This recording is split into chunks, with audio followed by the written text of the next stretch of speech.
Cooking স্টুডিওতে সবাইকে স্বাগতম। ডিয়ার ভিউয়ার্স, আজ আপনাদের জন্য এনেছি থানকুনি পাতা।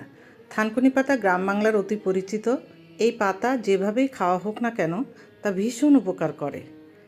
থানকুনি পাতার উপকারিতা বলে শেষ করা যাবে না। থানকুনি পাতা পেটের অসুখ ও আমাশয় দূর করে, হজমের সমস্যা দূর করে, স্মৃতিশক্তি বৃদ্ধি ও মস্তিষ্কের কার্যক্ষমতা বাড়ায়, ক্ষত সারাতে সহায়তা করে। থানকুনি পাতার রস খেলে রক্ত বিশুদ্ধ থাকে, ত্বকের জ্বালাপোড়া দূর করে, ত্বক ভালো রাখে, শরীরে প্রশান্তি আনে, মানসিক অবসাদ দূর হয়, ঘুম ভালো হয়, ত্বকের বুড়িয়ে যাওয়া রোধ করে সতেজতা আনে, চুল পড়া রোধ করে। তাই প্রতিদিনের খাদ্য তালিকায় এই খাবারটি রাখতে ভুলবেন না।